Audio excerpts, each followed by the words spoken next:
Have you ever listened to a piece of music and felt both sad and happy emotions at the same time? Or perhaps it sounded sad, but also hopeful. It sounded like something that could represent maybe a difficult ending and a new beginning. Maybe bittersweet feelings, emotions, these conflicting emotions where you don't know what to feel, but it's emotional. And it definitely makes you feel something. It definitely makes you think of something. Today I want to show you how to create that in your music.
So I'm going to be talking about a chord progression that's very powerful in evoking conflicting emotions, giving those mixed feelings. I am in C standard, so when you see me playing something like an E, you're going to be hearing C. It doesn't matter what tuning you're in, it doesn't matter what key you play in. The idea is the chord progression. Okay, so I'm going to refer to these in Roman numerals so you can apply this to whatever key you are in. So over here, you're gonna start with your 1 chord, then you're gonna go to your 6 chord, then you're gonna go to your 7, then to 5, then to 6, then to 4, then to 5, then to 3, then to 4, then to 2, then to 3, then 1, 2, 7, 1.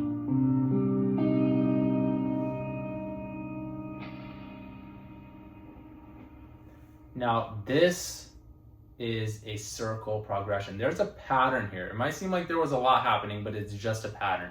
You're following a harmonic sequence, really. You're following this pattern with the chords.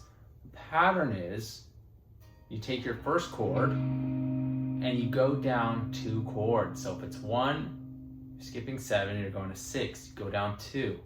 1 to 6. Then you go up 1. So I'm at 7. And that's your pattern. Now you just repeat this endlessly. And this is a circle progression because if you keep doing this, you're just going to end up back to where you started eventually and everything will repeat.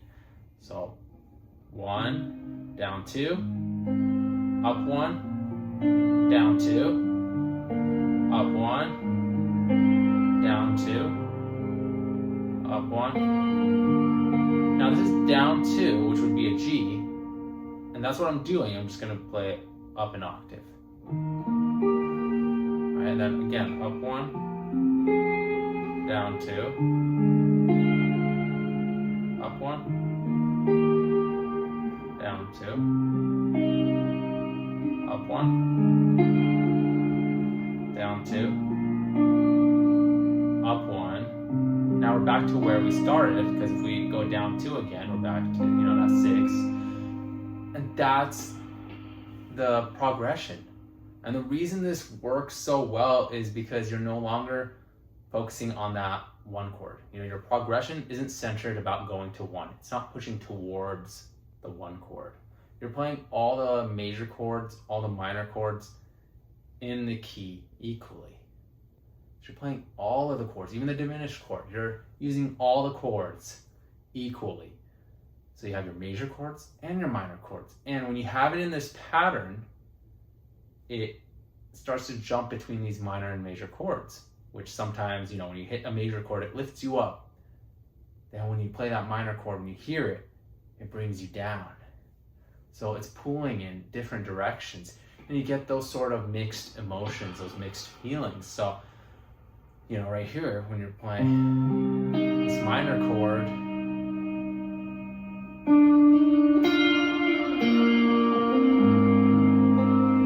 that major chord that came next just sort of lifts you up. Now you're lifted even more because of that other major chord.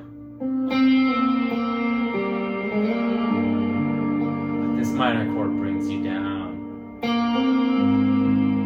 This one lifts you up.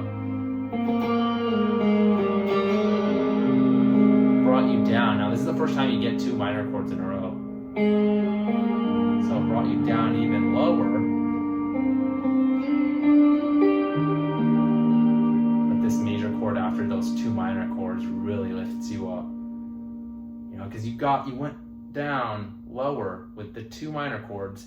This major chord felt more powerful with lifting you up. But now the next one's minor, which now feels even more powerful with bringing you down. With a diminished chord, really pulls you down. Lifts you up a bit. But brings you back down with that minor chord. With another diminished chord, it's really pulling. A little bit of hope. Back to where you started. Now, if you start thinking about chords a little bit differently, about chord progressions, I should say, differently, you can really pull the emotions in different directions. So instead of thinking about working your way to 1, now let's even forget this pattern. Let's forget about the pattern, the sequence, the repeating pattern. And let's just think about that. We're using these chords to either bring you up or pull you down, right?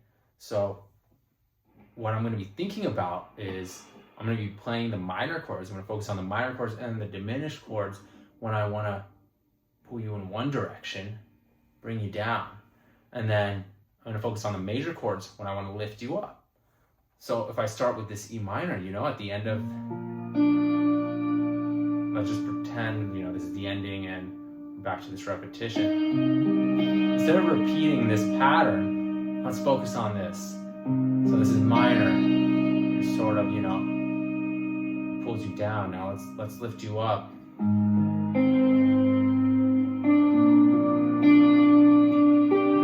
All major chords. Now let's pull you down.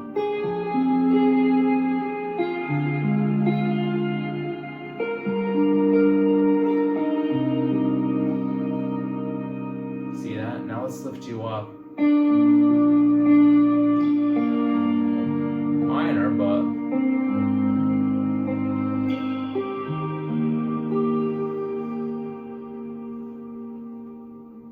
bring you back down.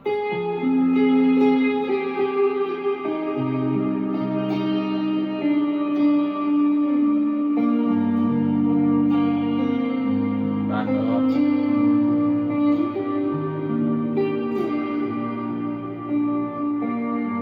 Down.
that's the idea. And when you start thinking about progressions in this way, you stop thinking about following a chord or chasing after a chord. You're not chasing after the 1 chord, the 5 chord, 7 chord. Instead, you're chasing after an emotion. You're trying to evoke different emotions, and that's what's determining the chords you play, which is determining the progression. Once you start doing that, it sort of opens up a lot of different doors. It's another way of thinking about progressions, and I think it's a very powerful mindset to have, to incorporate into your compositions, into your playing. Start thinking about the emotion, okay, not the progression itself.